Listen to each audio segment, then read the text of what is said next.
Formed in 1975, English heavy metal band Iron Maiden have unquestionably cemented their status as one of the genre's most iconic bands, but the group's nearly 50-year career has seen its members go through numerous struggles, controversies, and even death. Here are some of the tragedies behind Iron Maiden.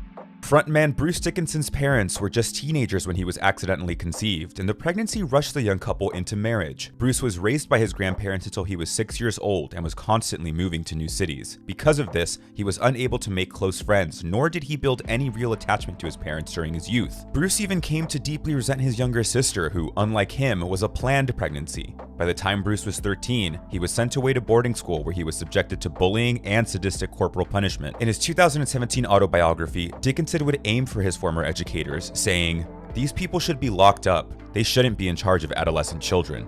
Everybody knows and loves Eddie, Iron Maiden's iconic mascot. Characterized by his zombie-like appearance, it may come as no surprise that Eddie's origin story is a morbid one. Created by artist Derek Riggs, Eddie's design is based off of a Time magazine photo of a decaying head of a soldier which had been stuck onto a tank. Unsurprisingly, when Riggs turned in the first ever painting of Eddie, his agent handed it back with a frown and said, "We don't think this picture is very commercial." Riggs went on to famously work with Iron Maiden throughout the 1980s and into the 90s, creating many of the band's famous album covers. In 1992, however, the band decided to accept contributions from other artists for their next album, Fear of the Dark, resulting in much less input from Riggs in recent years.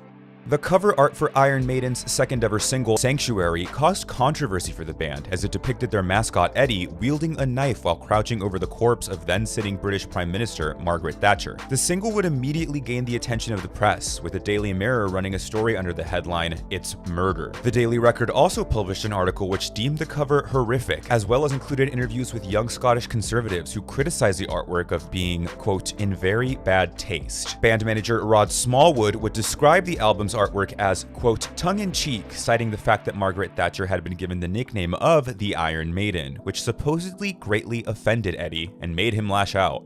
Legendary drummer Clive Burr would spend 11 years in Iron Maiden, playing on the band's first 3 albums. He sadly passed away in 2013 at the age of 56. In the years leading to his death, Burr would be diagnosed with multiple sclerosis, the treatment of which left him deeply in debt. His former bandmates in Iron Maiden would step up and stage a series of charity concerts and were involved in the founding of the Clive Burr MS Trust Fund. Maiden's founder and bassist Steve Harris would comment on Burr's passing, saying, "This is terribly sad news. He was a wonderful person and an amazing drummer who made a valuable contribution to Maiden in the early days when we were just starting out." Burr's charity, Clive Aid, continues to raise awareness and funds for various cancer and multiple sclerosis programs around the world. By 1981, Iron Maiden's original lead vocalist Paul Di'Anno was demonstrating increasingly self-destructive behavior, particularly due to his drug usage. "I was just going for it non-stop, 24 hours a day, every day," said Di'Anno. "The band had commitments piling up that went on for months, and I just couldn't see my way to the end of it. I knew I'd never last a whole tour." Di'Anno would be dismissed after a meeting with the band as well as manager Rod Smallwood. In Di'Anno's words, quote, "It's like having Mussolini and Adolf Hitler run your band, because it is Rod Smallwood and Steve Harris and that's it." At the time of his dismissal, Di'Anno was paid out by Smallwood and does not receive royalties on any Iron Maiden songs today.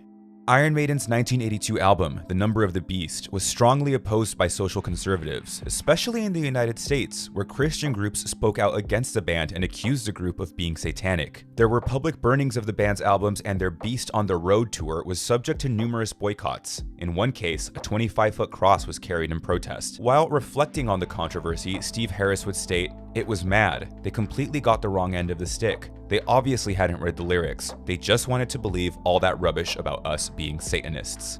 At the end of 2014, vocalist Bruce Dickinson visited his doctor for a routine checkup, which would reveal a small, cancerous tumor at the back of his tongue. Though the band had just completed the recording of their 16th studio album, The Book of Souls, the release and subsequent touring for this album would be delayed due to Bruce's diagnosis. Thankfully, the tumor was discovered in its early stages, and in 2015, Dickinson underwent 7 weeks of chemotherapy and radiation therapy.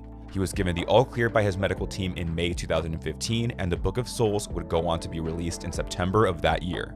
In order for the band to perform in countries which were previously deemed logistically unreachable, Iron Maiden commissioned a Boeing 757 as their own private transport. The aircraft, affectionately named Ed Force One, would be famously piloted by lead singer Bruce Dickinson, who was also a commercial airline pilot. Ed Force One would travel across 6 continents, 21 countries, and fly nearly 100,000 kilometers with Dickinson as captain, which made it all the more heartbreaking when in January 2022, Bruce would reveal that he would no longer be piloting the iconic aircraft. Both the Federal Aviation Administration as well as the International Civil Aviation Organization have forced retirement rules in place that ban pilots from flying commercial aircraft past the age of 65. With Bruce turning 64 that year, it only made sense for him to bow out of his famous captain duties.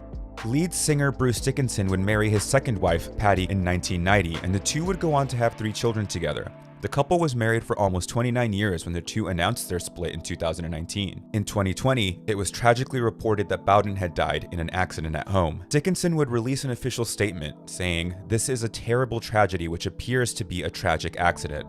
Our children, Austin, Griffin, and Kia and I are devastated. Out of respect for Patty, we won't be making any further comment at this hugely difficult and painful time."